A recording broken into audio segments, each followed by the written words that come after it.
Average girls, average and owning it. Average and owning it. Yeah. Hey everybody. Maddie here. Yeah. Haley has Maddie written on the board because in first grade my journal entries were all signed Love Maddie. Did your teacher never tell you? I don't think she looked at punctuation. We just had to journal for. Yeah, but if she probably should have mentioned hey honey. I think she just looked that I wrote something that day. I don't think she realized that I was signing off, spelling my name incorrectly. Wouldn't you notice? I'm dyslexic. Okay, that's fine. Are you? No, you're not. Can you grow out of dyslexia? I think so. I'm pretty sure. Because I was when I was younger, but Wait, really? I don't seem to be anymore. You don't seem to be anymore? I don't mess up my. I also don't write as often as I used to. Just because look in college, Just look. Is that normal? Yeah. And no, you're not. Okay. Well, then I grew out of it, or learned out of it, or something. Because I definitely was all through until middle school, probably. I wrote numbers upside down. Yeah. Aw, poor kid. Yeah. So thank you for the Maddie reference. I didn't know it was a disability of yours. Maybe I wouldn't have made fun of it. Only maybe, but maybe, Maybe. Dare I say Maddie? I wouldn't have. Damn it, I hate you, yes. Emerson's in with a hot take. You want to help us out? Yeah. Hello. Okay. Okay, so the question is... Oh my gosh, I forgot the question. Oh yes, if you could travel back to any point in your life and tell yourself something, what would it be? Any age. You have all the knowledge that you have right now. That's a really hard one for me. I'm a believer in, I wouldn't say anything. I wouldn't.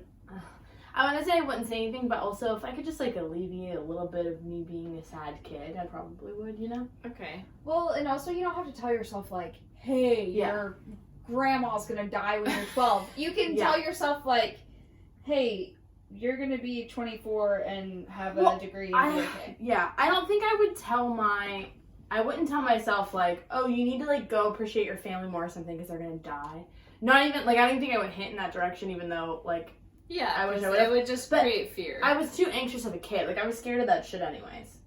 So I didn't need I probably wouldn't have known that. I'm probably stuck between either telling myself that I was smart, or because I think I thought I was stupid forever, or just saying you don't need to prove yourself. You're good.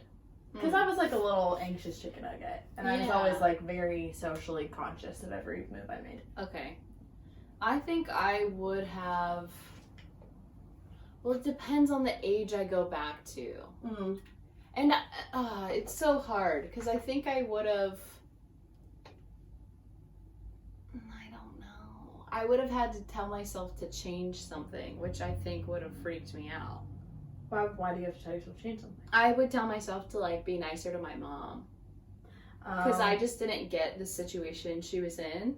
But I think you could say that, and it wouldn't necessarily change your... But I think it would make me be oh my gosh, my future self came to me, and now my mom's gonna die. I think that's how I would take it. Oh, maybe you don't have to say it like that. Maybe you could say, just because you don't get mom doesn't mean you should be mean to her. Yeah. I just was so rebellious for a good chunk because I just didn't get it. Yeah, and then once you were older. Maybe you could say that, though. You're gonna look back and wish that you were nicer to mom just because you didn't get her at the time. Yeah. But you're gonna regret that, so don't do it. Yeah, I would either say that or my 9th grade year, I would be don't pick a boy over your friends. But would that have changed everything if you hadn't learned that lesson the hard way? Maybe, but I don't think it would have hurt anybody to still have a boyfriend and be nice to my friends. I just didn't hang out with him. Oh, shitty. Yeah. Why did it... I just choked as if I had just taken a sip of my sparkling water, but it was a minute later. I'm so confused. The bubbles got to you later. The bubbles. Okay, Maddie, do you want to introduce... Oh, wait, Emerson, do you want to give us yours? I think I would just tell myself what I said, kind of you're gonna be fine. You're gonna be, 22, and you'll have a college Would you say degree yourself and you're going to get out of Indiana? Yeah.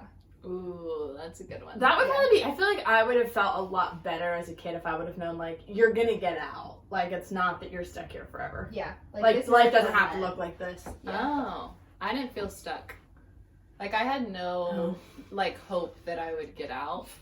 But I didn't know I needed that. Oh, until you got out. Yeah. And you were like, I okay. wasn't like, oh, I can't wait to get out of this trash place. But once I got out, I was like, oh, thank God I got a little bit of perspective. Interesting. You know? I came to visit Florida when I was like 16, and I didn't really care to like get. I mean, I knew I didn't want to live in Indiana forever, but I wasn't like banging on the door trying to get out when I was like 14 years old. Yeah. So, but by the time I came, I Really? was like really excited to come here, but I loved. I mean, high school was great. Like I loved high school. Yeah.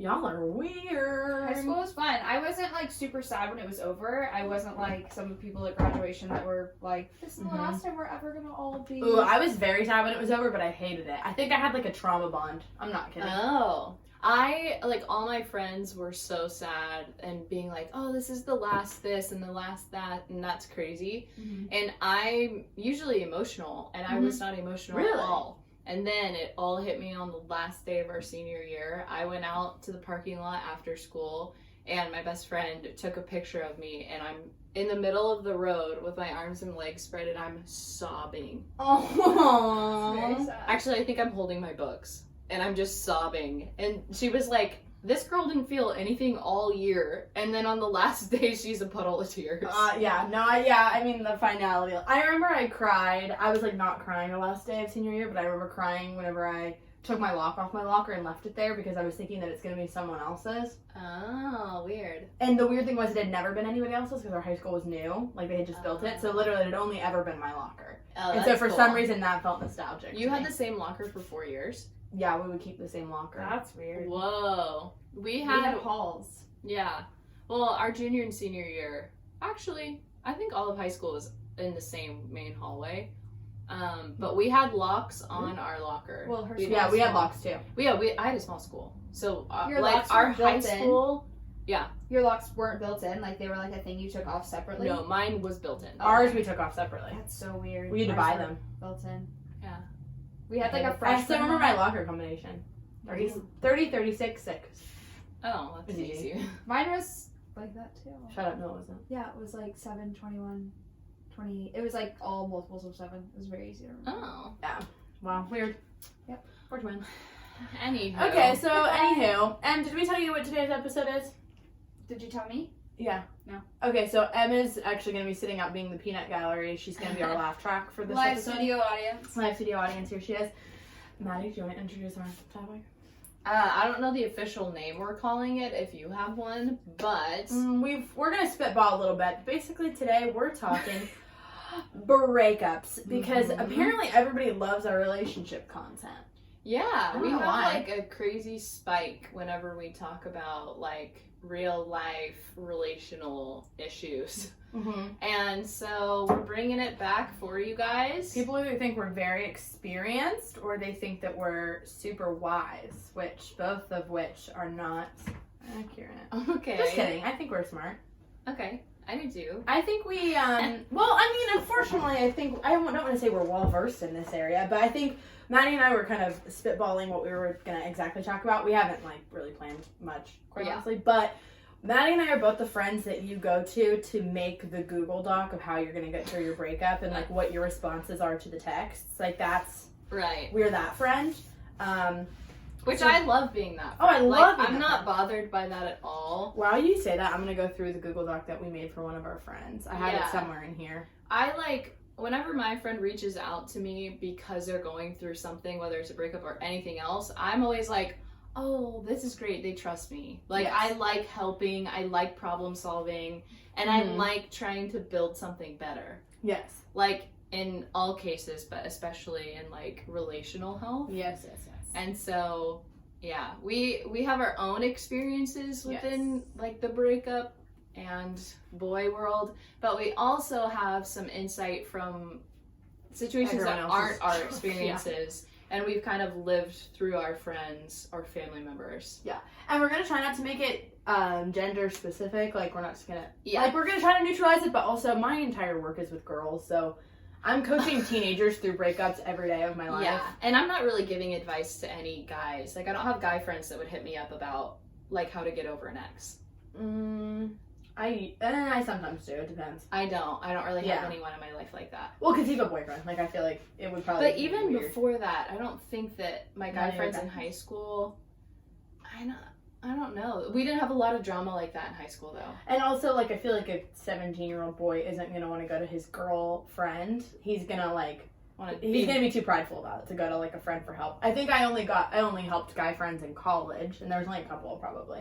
Yeah, I feel like guys don't even go to other guys for help. No, I don't Which think might they be the admit they issue. need help. Yeah, That's a generalization. Yeah. But I think it's true in my experience. just Oh. No, I think so too. Okay, We're gonna share some help ideas of what to do when you're in a breakup. Yeah. We're also gonna talk about what not to do, but is often what people end up it doing. is our best advice we could possibly give, and that's not to say that we're geniuses, even though obviously we are. But, Yeah.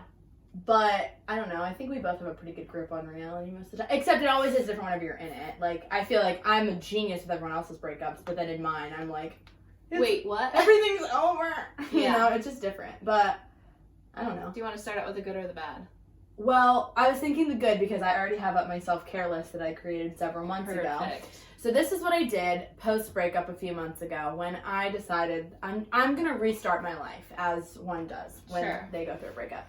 And so this was, I don't know if you're going to want to bleep this. I don't know if you're still bleeping my F words, but this says self-care. This is my list that I put on my notes on my phone.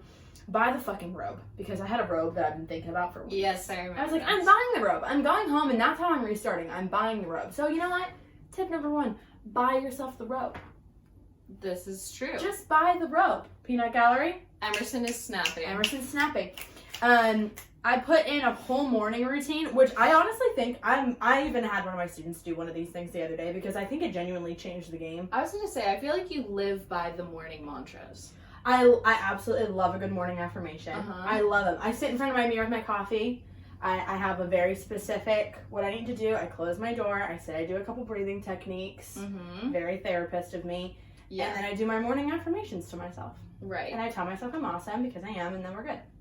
Okay. And then I get my life together. Anyways, I have my morning routine and an evening routine. And I don't have to do every single thing on the routine. I have to pick like at least 2 though. Yeah. And make sure I do those. And it's that's just like cool. That's realistic. ways to take care of myself in the morning. So like in the morning, I'm gonna like wake up, chug water. I'm gonna take some deep breaths. I'm gonna do my affirmations. I'm gonna like do stuff that makes me feel good. I think that's like biggest thing when you first go through a breakup is like do stuff that makes you feel good. Yeah, definitely. Mine, whenever I was in a breakup, and whatever I feel like works best for my friends that I've given advice to, the first thing for me was always to take care of my physical health, because I'm the type where I lose my appetite. Yeah. And I don't eat for like 4 days. Yep. Not because I'm like, for any other reason that I just like, I can't think about doing anything else. Yeah, I couldn't eat because I get too anxious. Yes, exactly. I didn't want to throw up. Exactly. I'm just nauseous all the time. Yeah. Nothing sounds good. Like, I just want to lay in my bed and do nothing. Yeah. No, No, that's day it. long. I have on here all of these are like vitamins and supplements every day. Skincare routine every morning and night. Fruits and veggies every meal. Drink enough water. Like all that stuff. I mean, I think, take care of your body. Like, Yeah. eat a bagel. Yes. I think therapist tip, they say with DBT, which is dialectical behavior therapy, if you're wondering, which you weren't, but here we are. One of the things they say is to always take care of like your physical sensations first. Yeah. I think that's always like, whenever my friends are going through a breakup, my first question is always, have you eaten today? Always. And Every time. it's usually always, no. Yeah. How much sleep did you get? Yeah, that's a good one as well. Every time. And like I'm also very big on like one of the things that I did was like almost every day, if not every day after work, I would make myself, even though I didn't want to, put on like some workout clothes. And I didn't have to like go to a full workout, but just like go walk around the neighborhood. And I would like, because we had just moved here like right after this happened, and I was like, I'd walk around the neighborhood and just like find different streets and just like throw my routine off. So I'd be like, okay, I'm just gonna go like explore the neighborhood and have nowhere to go, and I'm gonna listen to a podcast that's gonna like make me feel awesome. I've always been terrible at that. Really? Oh my gosh. What part is so hard for you? like the last, which granted, my last breakup was after my freshman year of college, so this has been some time. Yeah. But I'm not one to throw myself into physical activity. Oh, Even neither. but I'm saying like I can't even get out of the house and like put like workout clothes on and take a walk. Like I just want a cocoon. Another DBT skill is called opposite action, where you do exactly what your body is telling you to do. You do the exact opposite. It makes sense to be active and move your body, but I've always been really, really bad at that one. Yeah. Emerson has something to share. Please. Question for Yes. the therapist in the room. Yes, ma'am. Okay, opposite reaction. So how do you know, because sometimes I'm very hard on myself, how do you know if you should get up? I just want to be a sloth. Yeah. Say, I come home, I'm tired, I'm like, I've had a bad day, I just want to lay in my bed, I don't want to talk to anybody. Yeah. How do I know if I should get up and get my workout clothes on and go run? Or if I should just listen to my body and... Well, does your body actually need rest? Always. Well, probably always. But, like, are you actually tired? Like, how much sleep did you actually get? Did you take care of yourself physically in all these other different ways? If the answer is no, then yeah, you might need to take a nap. Or, like, do what you need to do to take care of yourself. Yeah, but I get what you're saying. Like, what's the balance of, like, letting yourself feel and just be present with all the crap emotions that you are feeling? Because you do need to address that portion. Yeah. And I think working out or being active or whatever can be a way to distract, which is a good and a bad thing when you're going through something hard. Yeah. So, like, yeah, how do you find that balance of, like, no, today I just need to be present with my emotions and let myself feel this? Or... Emerson, like, while you were talking, Emerson was just making direct eye contact with me. I don't know why. What? I just want to... No, I was going to say, my next thought, I agree, is going to be, like, but then that you also have to make sure you're not, like, completely numbing, or just saying, like, I'm going to keep myself busy so I don't have to feel it. I think you have to take, like, self-inventory. Like, oh, I've been feeling this way for 7 days, and 6 out of the 7 days I've just been feeling it. Right. So, like, I probably should move my body. Right. But if you're just distracting yourself for 6 out of the 7 days, then yeah, you probably should sit there and, like, feel all the issues. And if you feel stuck, you probably are.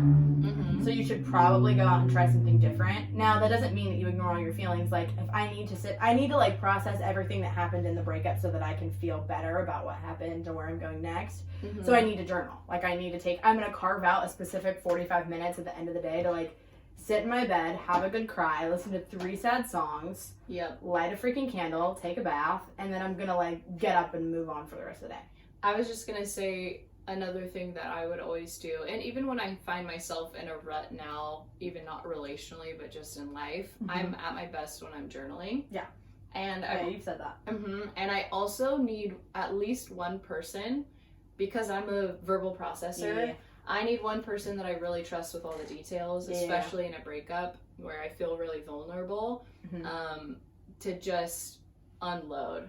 Well, that was the next thing I was going to say, too, is I feel like it's also, like, something that drives me crazy. Of, like, I just need one person that knows all the details. Like, you know all the details of everything. Right. And other people can know bits and pieces here and there. Like, I have a couple, like, go-to friends that probably know a little bit, but, like, not everyone needs to know all my business. No, that drives me nuts. Don't go person to person to person and tell them every last detail and every thought that passes through your head about this person and try to get as many opinions as possible. No, no one cares that much. I'm not gonna lie to you. And also, they probably are gonna, like, fake interest until you find exactly what you want to hear, and then you're gonna take that and run with it, and then think, like, oh, okay, well, then actually this person said that we could possibly get back together, and that sounds awesome, so I'm going to go with that. And not my 5 closest people who told me it's a bad idea. And it just spreads things that can be talked about, and you're inviting people whose opinions may or may not weigh equally to you to have an opinion. Because as soon as you share that with 7 of your closest friends,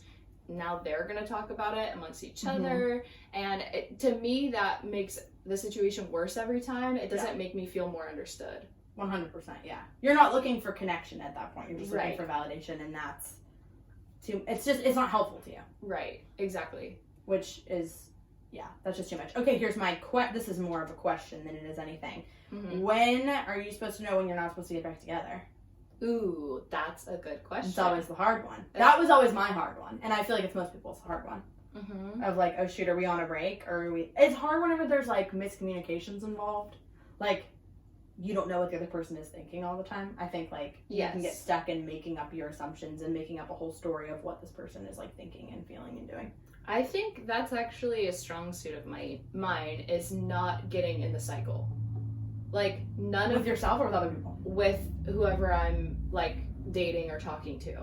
Oh, okay. Like none of my relationships have been like I'm in this weird cycle of like push and pull, like I don't know if we're good, but I want to be good, like that sort of situation that I feel like a lot of my friends go through.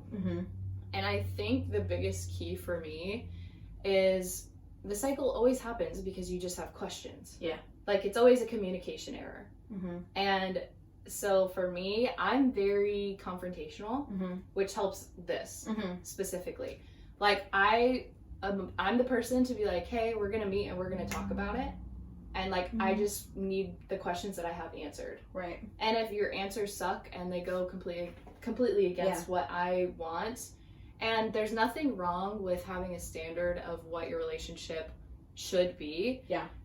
And there's nothing wrong with saying, I'm in the spot in my life where I can have a healthy relationship and I deserve communication, and you're just not giving that to me. So I'm not going to give you a second and third and fourth chance because none of my needs are being met.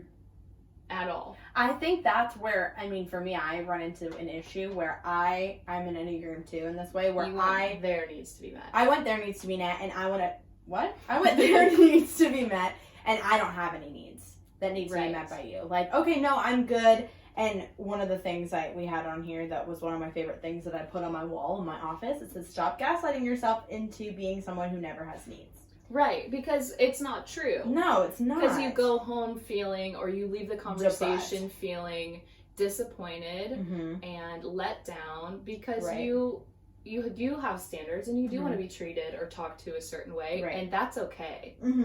But yes, for someone whose personality is to make sure the other person is like feels understood, or they get all their questions answered, but you don't know how to put your foot down enough to get your own answered. Yeah.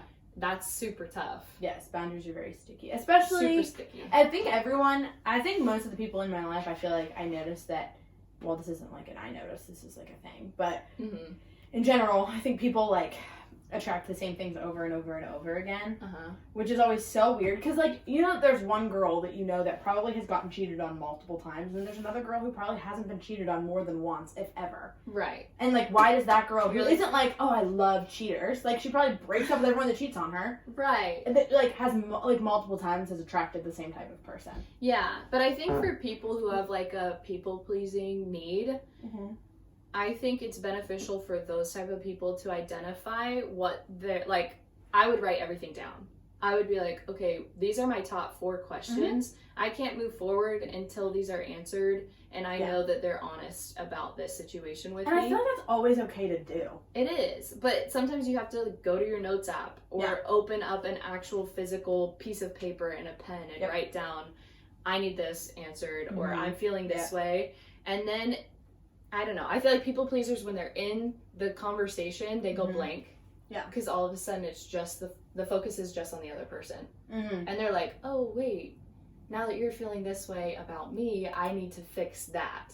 Yeah. And so I'm going to put everything that I just thought about on the back burner and actually not mention it.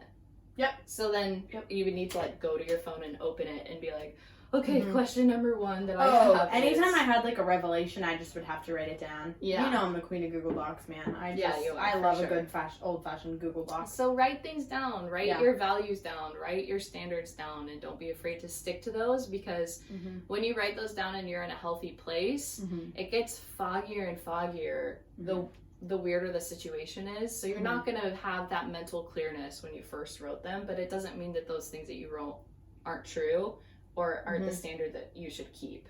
Okay, other question for you. What is, and these are all passing, I feel like these sound scripted, but they're not.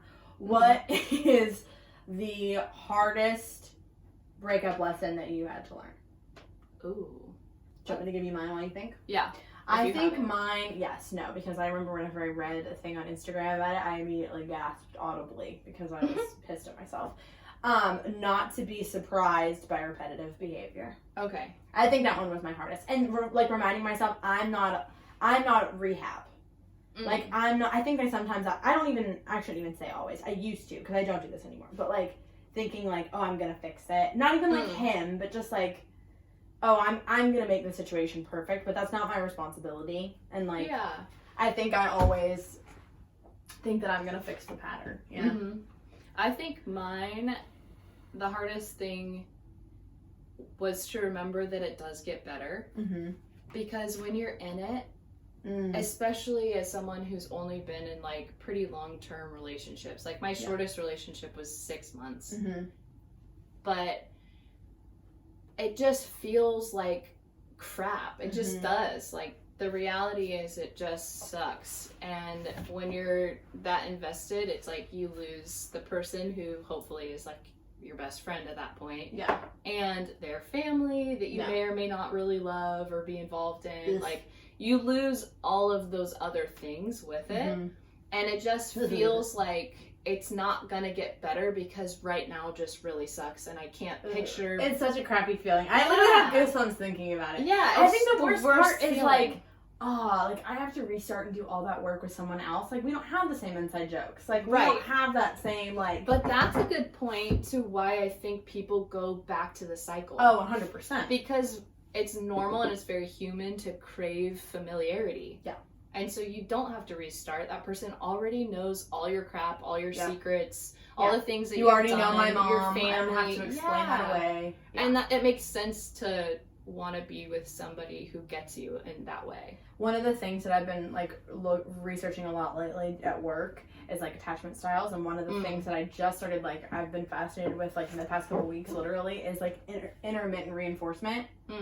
And I literally was like, why the hell didn't I know this for the past 10 years of my life? Because it was talking about how basically intermittent reinforcement is the idea that, like, you're hooked on the hot and cold, and like if that's the way to train somebody's brain. I'm not saying this as a way for you to do it, because please, for the love of God, don't manipulate people. Please, for the love of God. But like, I've always been hooked on the, like, oh, I'm gonna send you this sweet text, and like, okay, awesome, and then I'm gonna like go cold for 3 days and go no contact, and then I'm gonna pop back in a week and ask to hang out, and then I'm gonna dip out for another 2 days. That's the easiest way to get someone to like be hook, line, and sinker, because they are like, you're not even. But the thing is, you convince yourself that you're attracted to them and you want them, but really you just want the emotional high. Right. And you're attached to the emotional high, not the person. Right. And like, at the end of the day, like, how does this person make you feel 9 times out of 10? I don't really care about the one. It's the 9 times out of 10. Are you leaving every time you hang out feeling a little bit disappointed? That, like, you have to trust that feeling, not that 1% of like, aw, he told me I'm so pretty. Right. And that's really hard to do, and that takes a lot of like self-reflection and self-honesty to recognize that. And to not just write off all those little moments where you're like, oh, he kind of put me down, or she kind of put me down, or I feel discouraged in this situation, or I shared something that was really special to me and their reaction was horrible. Ooh, that's also the worst feeling. That like, you expect a certain like warm response and you get like nothing. Yeah, that's a really crappy feeling too.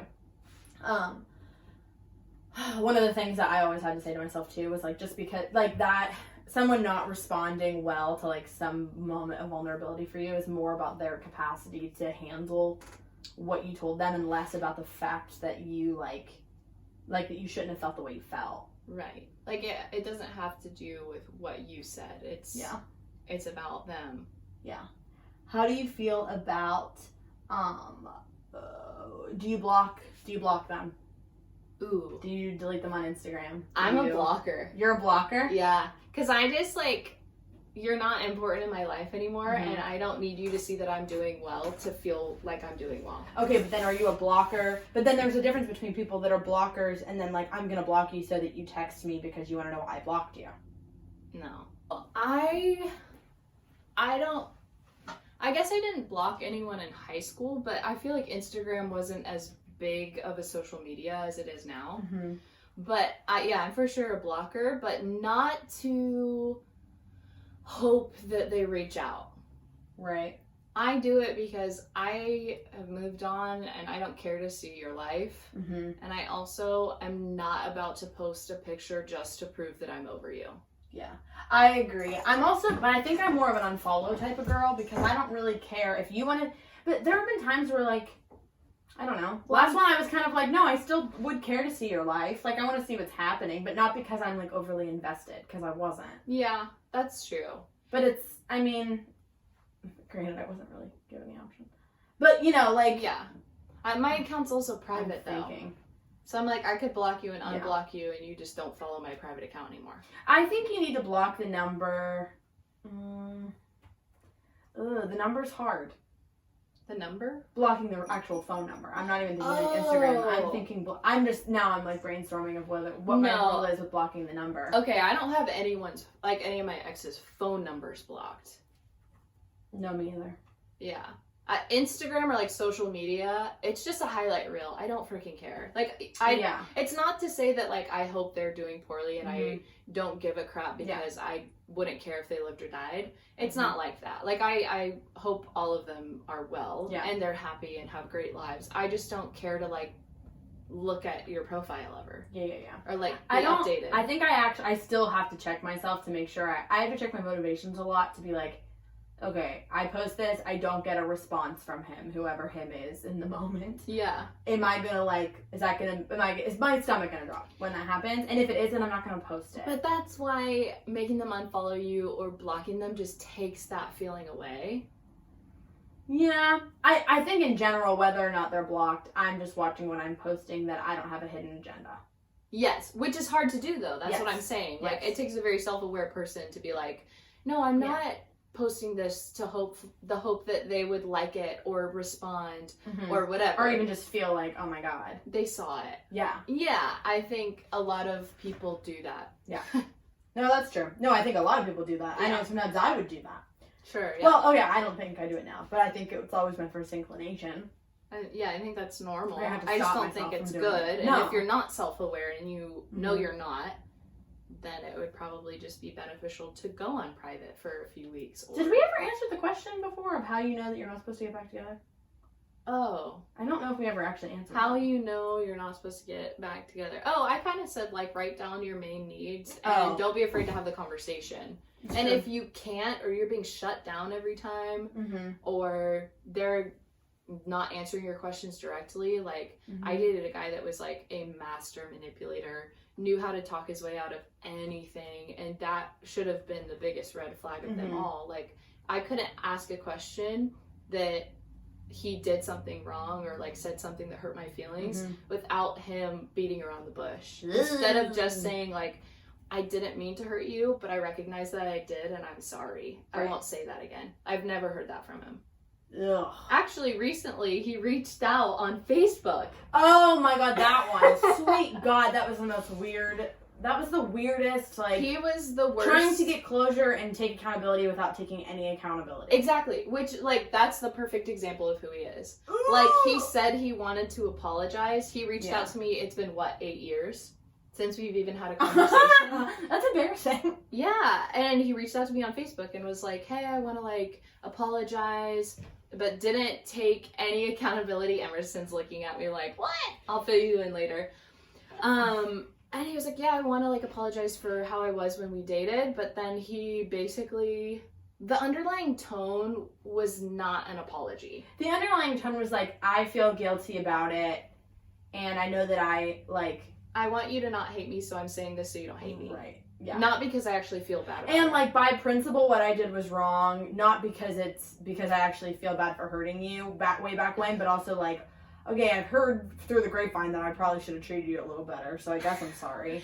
And it's funny because he apologized about, very interesting things, very, I want to say, spiritual things. He apologized for not representing God correctly instead of apologizing for, verbal abuse. Yeah, you don't have to be vague and say, oh, I'm sorry for not honoring God. How about I'm sorry for telling you to shut the hell up? That was probably kind of wrong of me. I feel bad about that a lot. Yeah. That's different. There could have been things he could have actually owned up to. Yes, 100%. And he didn't. He just kind of did the blanket, oh, I didn't like represent Jesus as I should have. No, and you can only be responsible for what you're responsible for. If like in a breakup you have to apologize for your part in something, you can apologize for one part and not be sorry for the rest of it. You can literally say, you know what, I should have done this, this, and this, and I'm sorry that it didn't work out the way we wanted it to. Yeah. And you know what, it doesn't negate the fact that you did X, Y, and Z wrong, and I'm gonna peace because I'm not going to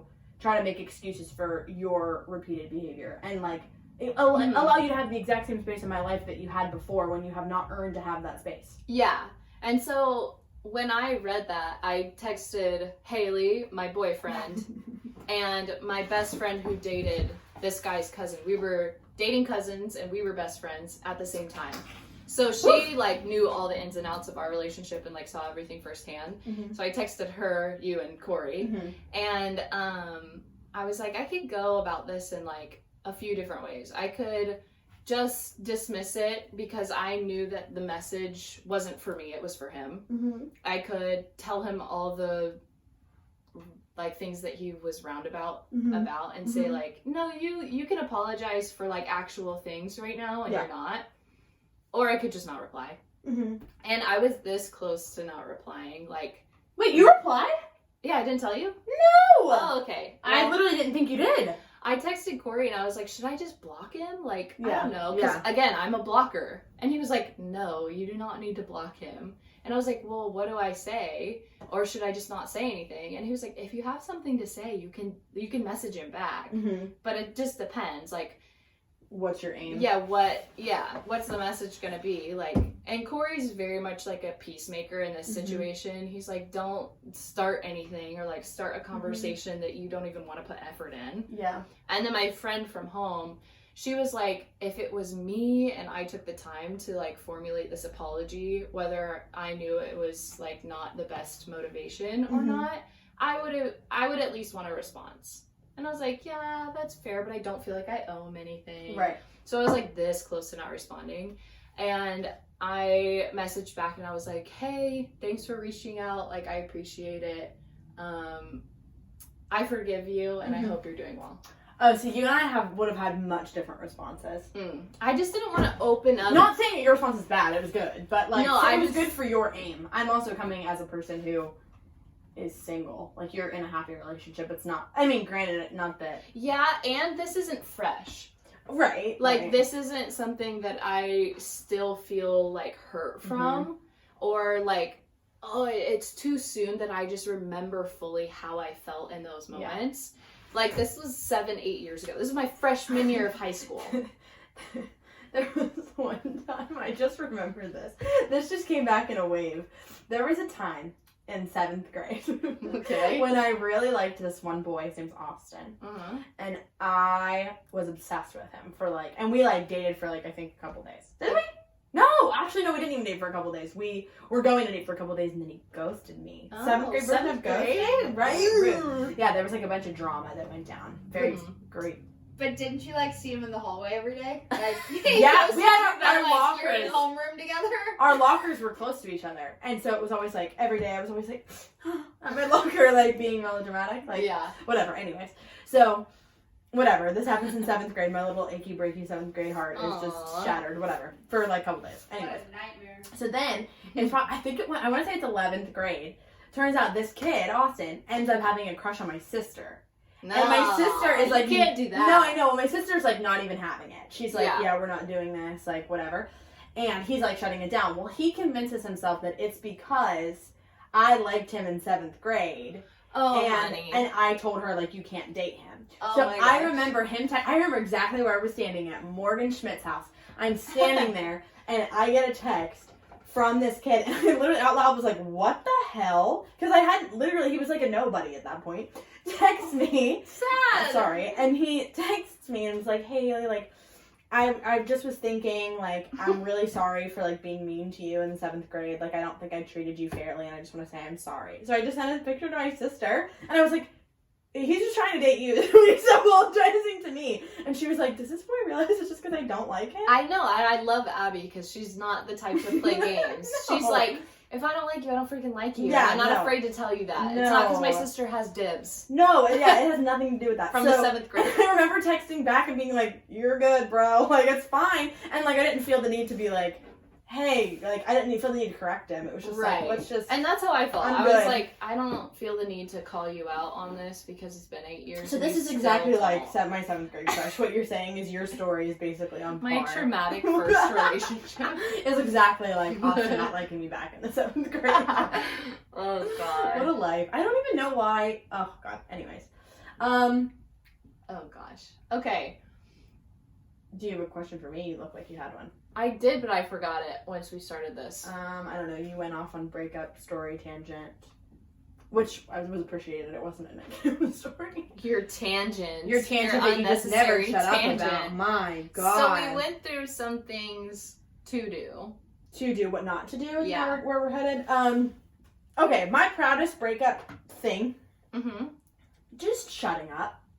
I'm a fixer, like I'm an over communicator by nature. I have to but sometimes I just gotta, and I've been chef's kiss with it lately, but just like fall back, chill out. Mm-hmm. Like, believe it or not, if like they're not the person, they're just not the person, and it sucks that they're not the person. Right. But like someone else is the person. Yeah. Like. And like you don't have to like, do you really want it if you have to work that hard for it? Like, is it worth it? If you're the one that has to master manipulate it to work, do you want to be the master manipulator? Right. Because there's some balance between, like, every relationship's going to take work, but at what point do you just not have the wherewithal to, like, fight on your hands and knees for it every single day, and it's taking a toll on you? Mm-hmm. And I think, like, the other thing is, like, how many needs did you have that weren't being met that you ignored for the sake of maintaining the peace? Yeah. I think a huge... Oh, this one has a balance. Okay. But I think a huge not from the outside perspective is don't get on dating apps. Shut up. She's attacking me. I'm not even directing it at you. I'm directing it at people in general because 98% of the time it's just a distraction and it doesn't actually help anything. Well, I think you're bringing your same relationship habits into a new one. Yeah. I just think that granted, my friends that are on dating apps, like I have a handful, I'm not singling you out. They're great and they could make great relationships if the other people are great. It's the other percentage of people on the app that I just don't trust right there. Oh, 100%. It's a shit show in there. Yeah, that's what I'm saying. It is a lion's den. But this is the balance portion because I do believe at a certain point you should put yourself back out there and like say yes to a date. Mm-hmm. I think you can say yes before you think you're ready, quote unquote. Yeah, I think so too. And I think it's good to remind yourself that like, no, there are other good girls out there, and even though I broke up with the girl I thought I would be with forever, like, there's a good person out there. For sure. Or, like, oh, there are good, decent, kind guys out there. And my ex isn't the only one that treated me well. Are you nervous? No, I'm very warm, though. Okay, yeah, you're, like, you're hiving. Maddie has the most sensitive skin in the world. Am I? She just... No, I just have those bumps on the back of my arm. No, but this is, like, a scratch mark. Oh, that's my nails. Oh, okay. I forgot you just have the most sensitive skin. But yeah, I'm like low-key sweating in here. But that's the balance. Yeah. Like I don't think dating apps are the best / healthiest way to go, only because 99% of the time that I've seen my friends experience it, it just doesn't work. Yep. Unless you get the top 2%. Can I add something that isn't related to what we're talking about? Yeah, is it a relationship don't? Or a post-breakup don't? Yeah. You don't need to have another closure conversation. Ooh. You don't have to have 12. Ooh. I don't need... If I check Maddie's location, this is in a hypothetical world where she's not with Corey. She's, I don't know, with a random, whoever his name is. Who sucks. Random who sucks. If I check this bitch's location, and she's in a car with her ex-boyfriend for the 8th time, I'm calling her and I'm cussing her out. Because I can't do it anymore. Like... As a friend, that's the most annoying thing ever. You don't want a closure conversation at that point. You just want to talk to them again. And I think that's okay to admit. Yes. No, that's fine. I think it's okay Own to it. say, I miss them, I want to talk to them, I just want to X, Y, or Z. Yeah. But what is that helping when it's the 15th one? Mm-hmm. And what, like, This is a common thing for the cycle people. Oh, 100%. Yeah. Is it, if you don't get your questions answered, will you die?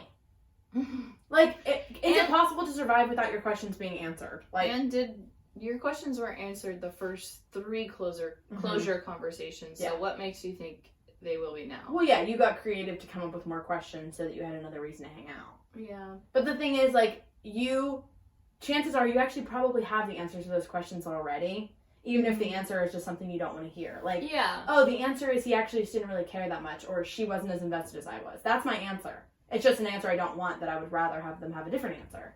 Mm-hmm. But you have it already. Like, and does the answer change the outcome of what happens? Mm-hmm. If they say something, does that mean that we get back together? Most times I'm going to venture to say no. Yeah. And 9 times out of 10, the closure conversation just leads to something you don't want. Oh, It just makes the mess messier. Mm-hmm. And I've, like, coming from experience, Mm-hmm. it just doesn't work. Yup. I'm going to play those videos I was just talking about. Oh, yeah. So listen, this is another thing I just did because I think I'm losing my mind. I went there and saved a bunch of breakup TikToks and just made them a thing. But these are some of my favorite that I had to say to myself every morning. Well, I woke up and I like myself today, so your like is extra. Ooh. My job is to like me first. That was it. I said, okay, fine. That's good, though. Right? That's, At what age you are right now, do not chase someone who's showing you that they're not sure about you, or that they're not respecting you, or that they're not thinking about you. That was that. That's These good. are all very short and sweet. A lot of these are just like random videos that have text on them. Oh, this was one of my favorite ones for some reason. This is like a little thing to tell yourself. Adopt a and what mindset and watch how you feel. Just adding an and what to everything. and what? Okay, he's with someone else. And what? Right. Okay, fine. He doesn't want to talk to me. And what? I'm still a bad bitch. I do not care. Right. Which, that helps when you have a little piece of good self-esteem. For sure. No, I That's- think that changes the game. That's the starting point, is knowing that you're okay Mhm. within your own skin. Like what the Mhm. first girl said. Like, I Yeah. like me. Yeah. Your like is extra. Extra. Yeah. And that's okay to say. Yes, you are optional because I already like me. Right. But even with my students who have self-esteem things, Mhm. the first, like, exactly what you start with, completely unrelated to a relationship, like, them working on themselves is taking care of what they already have, Mhm. and then figuring out why they invest so much time to take care of themselves because they actually like themselves. Right. Like, that's your starting thing. And, Mhm. like, you had a whole life that isn't related to your love life at all. Your love life is just a facet of your entire life. Mm-hmm. And I think that's the issue, is people make their relationship their whole thing. Oh my god, it's exhausting. Yeah. I hate when people are like that. I know. I mean, not that I get it. I think, like, whenever you're on the honeymoon It's hard to watch. Yes. Because they're throwing away everything else when they don't need to. Another don't I want to add, which is also hard, and I'm partially preaching to myself, but, like, romanticizing everything. Ooh. Like, yeah. I, like, religiously have to check in with myself to be like, this was actually not the one that got away story. Like, that's actually not the story. It's the story I've told myself, but it's not a true one. The story is he's just, like, a guy who wasn't really equipped for what I had to offer, and that's just the whole story. Ooh, switch the narrative. Ooh! No, that's a great one. We also have some Enneagram stuff. Oh, right. We forgot to mention that. Okay, Mhm. yeah. Enneagram things. Enneagrams do relationships differently. I think people in general do relationships Yeah. But I have something saved. It's just one thing that I'll try and go through quickly because 9 numbers is a lot. Yes. But it's from 9 Types Co. And if you don't know your Enneagram, maybe you will after I read some of these. But if you do, then stick around. Can I guess some of them? Or are we trying to go fast? Yeah, I mean, I'd prefer it if you didn't. this one, okay, so there's a few different ones that I have. Let's see. This is my favorite one, I think. It's called Breaking Up is a Hard Thing to Do. And it breaks down each number. And it says, if I'm not paying attention, I do this after a breakup. Okay. And then it says, I can support myself by doing this. And then something that helps, like if you're a friend who has an Enneagram 3 that just went through a breakup, it has advice for being like a third party person of what you could do for them. So what part do you want to guess? Like how I want to guess the first part. Okay. What they initially do. So type 1, what do you think that they do? I think it's either going to say that they are super self-critical about how they handled the situation, or they're going to be very blamey about how the other person was and judgmental about it. Okay, this one says, if I'm not paying attention, my inner critic takes over. I'm a genius. Yeah. I feel like my ability to maintain a relationship is a reflection of who I am and my personal worth. Right. Which is such a one thing. But That's such a one thing. I do see the blamey piece in there too. If they feel like everything they did was correct and justified, that it would be completely the other person's fault. Yeah, like there's very black and white that way. Of it has to be one person's fault, and if it's not mine, then it's theirs. The biggest thing for a 1 to support themselves during a breakup is to journal. Okay.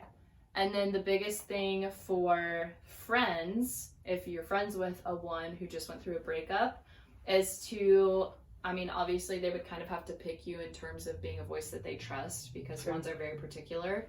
But speaking truth over them. Like reminding them that they're not as bad as they think, or it's not just solely their fault, or that they do have other good things to offer. Yeah. Because that inner critic is so loud. It's true. Yeah. Okay, cool. I'm into it. Type 2, what do you think they do? I think they over communicate, and they try to fix it, or they throw themselves into busy. Okay. They care so deeply about the other person. Yeah. That they cause more pain for themselves. Yes. So they delay a breakup. Yes. They try to remain friends. Yes. Or they make sure the other person's okay. Yes. So basically they're putting the other person's needs in front of their own. Yes. To the point where it's not beneficial. Yes. And then they seek affirmation, because a relational failure can feel like their own personal failure. This is disrespectful. Which I definitely see for most 2s that I know. Yeah.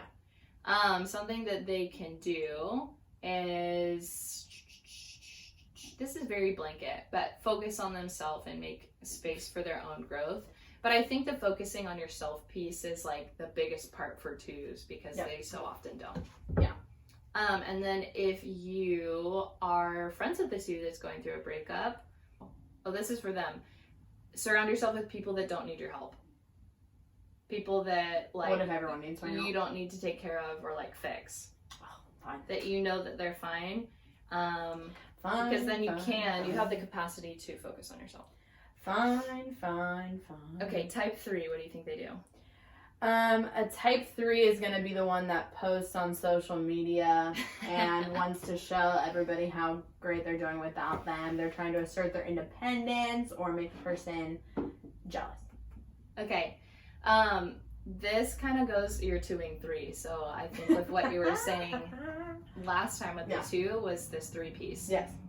They throw themselves into productivity. Oh, true. So like okay, a maybe that was my 3. distraction or like overworking themselves because it numbs them. I guess what I meant by busy the last time was more like busy with solving other people's problems. So I kind of mean both, but I think it is a 2ing 3 thing. It says they also can become paranoid about how it looks to other people. So I could see the social media thing being like conscious. Yeah, I have it all together, I'm fine. And then the other portion for 3s that is really hard is that they want somebody else over them. Because it feels like a direct reflection of that actually just hurt my chest a little bit. Right? That was not good. So 3s can help themselves by understanding and making it real that this is their new normal. And to stop being pain avoidant about it. And that their worth isn't attached to the relationship. For sure. And then if you're friends with 3s, is reach out to them instead of them reaching out to you, because they have a hard time asking for help. So check in on them. Check in on your 3. Which I think is a good thing for 2s as well. No, for sure. Yeah. Okay, 4. 4. Our sweet romanticizers. Emerson's not a fan of Enneagram 4s traditionally. Yeah, some of they're them. gonna romanticize. They're gonna write a breakup song. They're gonna journal. They're going to ruminate, get stuck. Yeah. Yes. They're nostalgic about only the good parts. Yep. So they romanticize and reminisce about how things could have been or were when things were good. I watched a comedy special one time. The comedian was saying, like, I'm divorced, blah, blah, blah. And everybody was like, aw, in the crowd. And he was like, no, I hate when people have that response because no good marriage has ever ended. Oh. It was clearly not a great marriage if it ended. That's true. See? Okay, sorry, go ahead. What you should do if you're a 4 going through a breakup is distance yourself and bring your feet to the ground. Yes. The reality is that you're not together. Yep. And so journal about it and don't let your mind drift. I think those are the people that probably need to block, just for the sake of I'm not going to get stuck in La La Land here. Yes. If you're friends with a 4, something that they need is to be engaged with friends who love you for you. And who encourage you to get out of your head. So to do active things. Yep. To get out of your house, not write the song. Ooh. People drive by this road ridiculous. Go on the hike. Yep. But also let you cry when you need to. But push you out of that. Yep. That'll ground you a little. Yeah. Type 5. What do you think 5s do? I think 5s intellectualize the relationship. Mm-hmm. I think they go to a little bit more black and white. They're probably going to, I don't know. I guess I would say that they probably are going to, not avoid, but just kind of like throw themselves into other topics that make them feel purposeful. Yeah, so they spend hours thinking about how it got to the end. Okay. And they consider it all their fault, usually. Oh, interesting. I wouldn't have thought that. Because they are so cautious. Okay. That they think they take the right amount of time to make the right moves. So when it fails, it feels like an intellectual failure because I wasn't smart enough to make the correct move. So this must be me.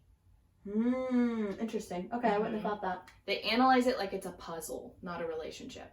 Like it's a thing to be solved versus two people. Which is interesting. That makes sense. Supporting yourself, or like a self-care tip, is to let go of explaining it all and just accepting it for what it was.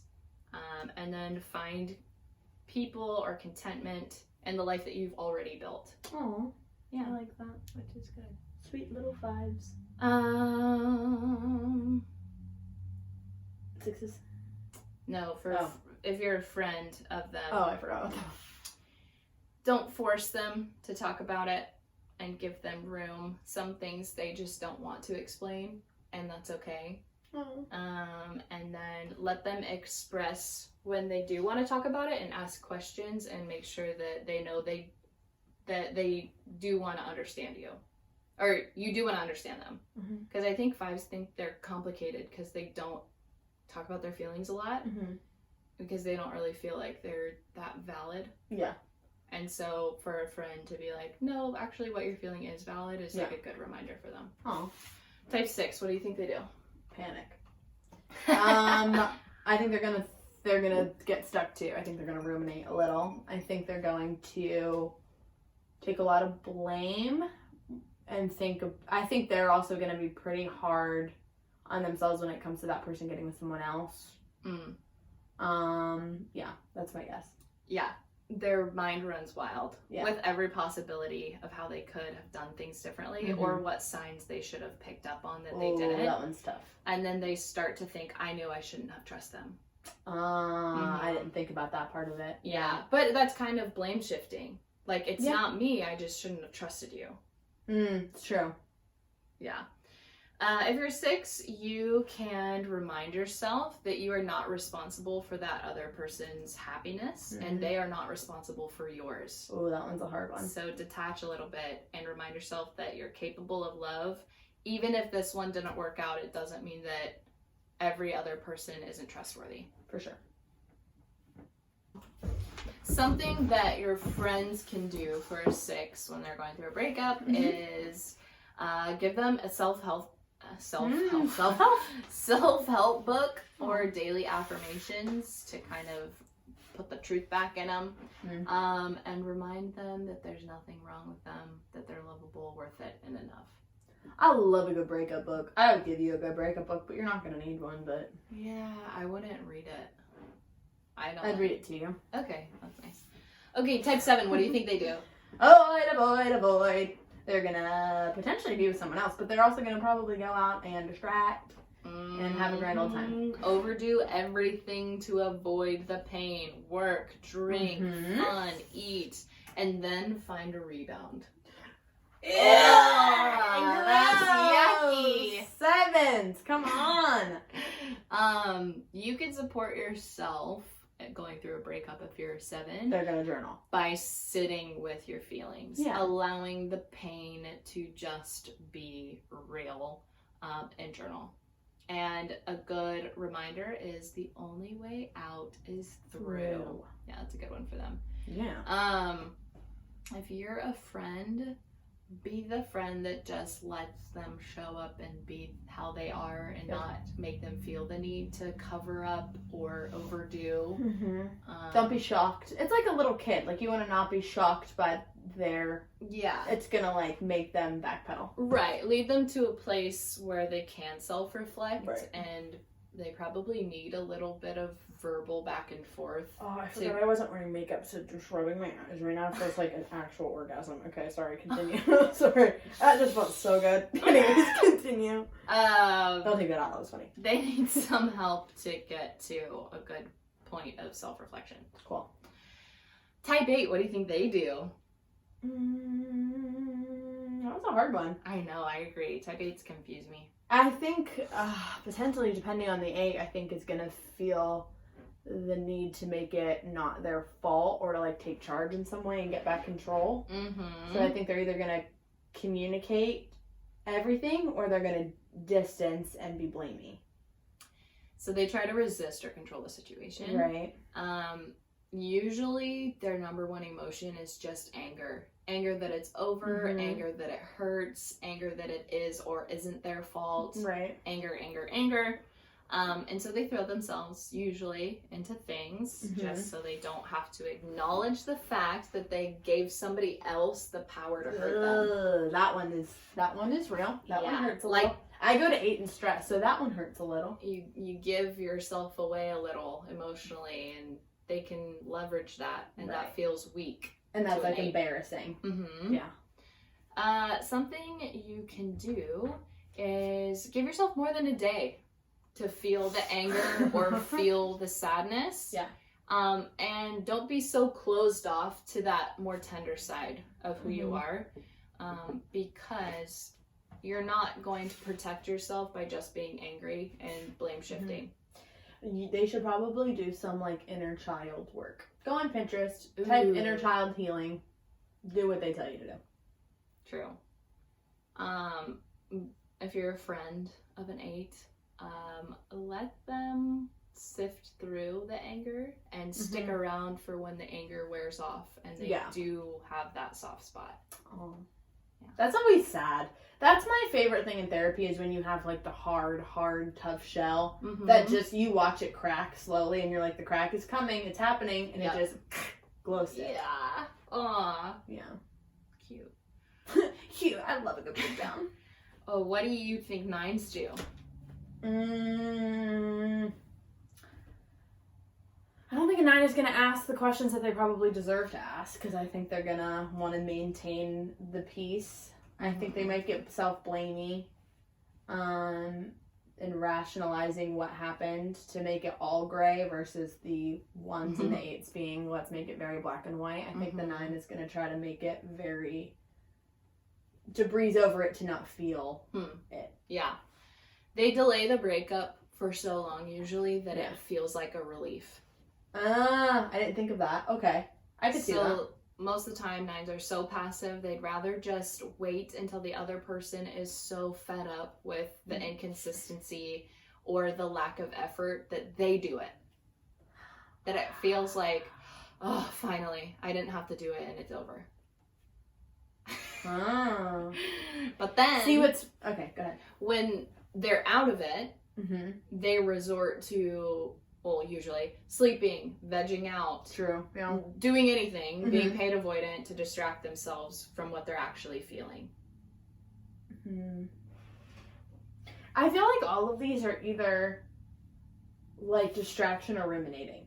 I think if you split them into two categories, they do one or the other in one way or another. Mm-hmm. Yeah, that's true. Like the 1s, the 2s, the 4s, the 6s are all ruminators. And maybe the 8s occasionally, but not all the time. Mm-hmm. Everyone else is avoidant. Yeah. The 3s, the 5s, the 7s, And the 9th. and it's 8 Oh, sections. yeah. Depending on where the 8 is. Yeah, that's true. That's interesting. I've never thought that before, but it's a good point. Interesting.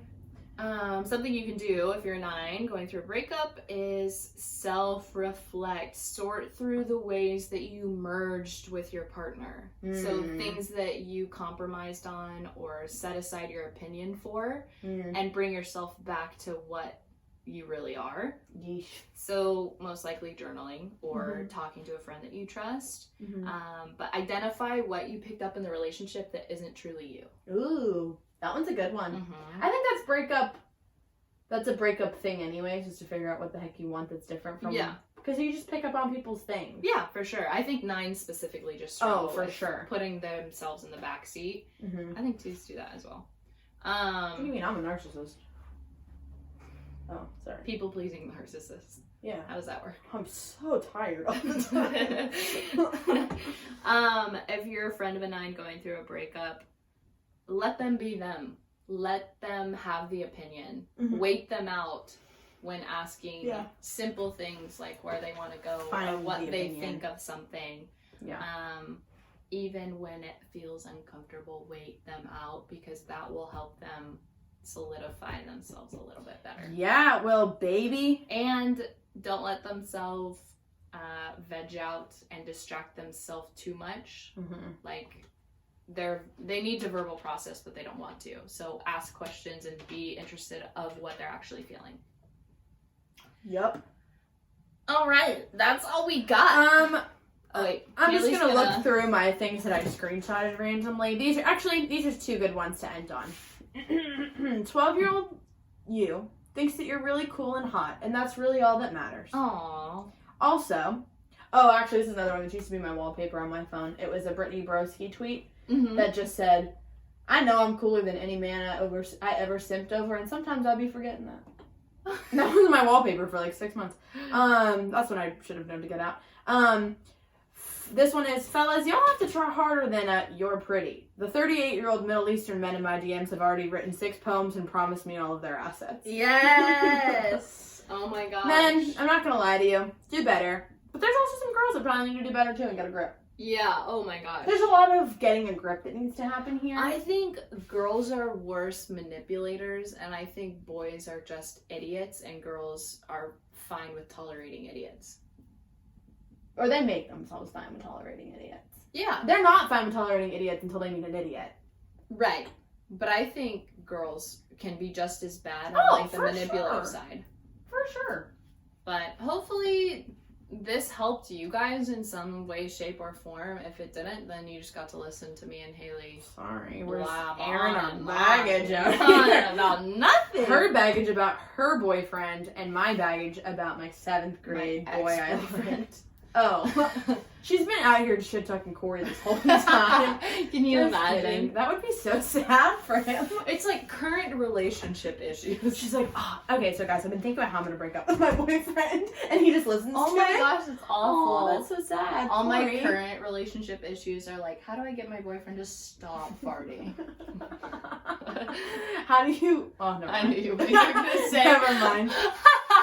Corey has one fatal flaw, and he knows exactly what it is, and it's disgusting. Anyways, We know Corey, and we still love you. Okay, I don't know. Emerson, you got any final thoughts? We love you, Kohihi. No, not about Corey. What have you learned from us? Is my real question. Oh, that's a good You one. guys are a nightmare. You guys are either nuts. of you. You wouldn't date either of us? I think we'd be fun to date. I I think am. I'm a good time. Okay, Corey thinks you're fun today, and I think I'm fun to date. I am. I'm a good time. I think you'd be a good time. Yeah, Maddie took me on a date yesterday, actually. I did. She paid for my dinner and my snacks for the movie. I Boys. said, and she bought the snacks, and I said, you don't have to buy the snacks. And she said, she took my face, and she said, this is how a man should treat you. And I said, I'm just doing what a guy should have done. oh, yeah, that's true. That is what you said. And you know what? She's right. I am right. Okay, we love you guys. Thank you for listening. I hope that you don't let a boy or a girl be mean to you. Yeah. Good night. Average and only.